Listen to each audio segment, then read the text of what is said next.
بسم الله الرحمن الرحیم. السلام علیکم ورحمت الله وبرکاته. مکرم ټیکنیکل یوټیوب چینل له طرف نه یو ځل بیا یو نوی ویډیو سره ستاسو په خدمت کې حاضر یم. دوستانو، نننۍ ویډیو د احساس لیبلز پروګرام په حوالې سره ده. احساس لیبلز پروګرام چونکې پیمنټ ورکول شروع شوي دي، نن نه به انشاءالله پیمنټ ورکول کېږي. ځینې خلکو ته به ورکړی شوی هم وي. دوستانو، ما نه یو څو پوښتنې شوي وي چې هغې پوښتنو جوابونه دا دي.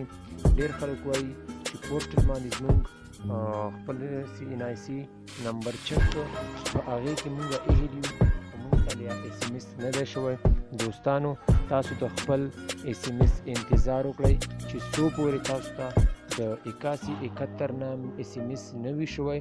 تر هغې پورې ستاسو چې کوم د احساس ایمرجنسي پروګرام چې کوم قریبي دفتر دی هغې له تاسو مه ځئ، ځکه چې تاسو ته SMS نه دی شوی.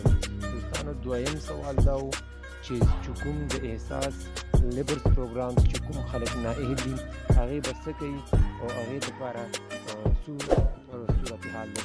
دوستانو، احساس لیبلز پروګرام کې چې کوم خلک نااهل دي، انشاءالله العزیز په دې ویډیو کې خو نه، په بله ویډیو کې به زه ستاسو ته یو پورټل په ذریعه باندې تاسو ته زه یو داسې ټریک وکوم چې په هغې ذریعه باندې به ستاسو خپل درخواست جمع کولی شئ او هغې درخواست نه به انشاءالله تاسو وګورئ، تاسو ته به SMS راځي. باقاعده تاسو ته به SMS وشي. ګروپو هغه نااهل افراد ته هیڅ قسم ټینشن نه اخلي، هیڅ قسم وغم ګمان دې مه کړي.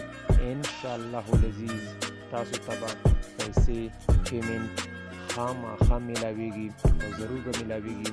دوستانو، که چېرې تاسو زما په چینل باندې نوي یئ او اوسه پورې زما چینل نه وي سبسکرایب کړی، نو زما چینل سبسکرایب کړئ، ورسره بیل آیکن هم دباو کړئ، دې دپاره چې تاسو ته ډېرې ښایسته او انفارمیټیو ویډیوګانې زر تر زره میلاو شي.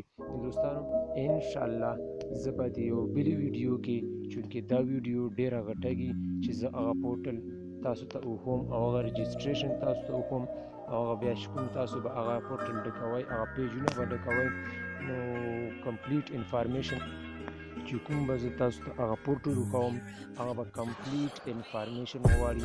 نو دوستانو، دا ویډیو به زما نه ډېره بیا اوږده شي، زیاته به شي.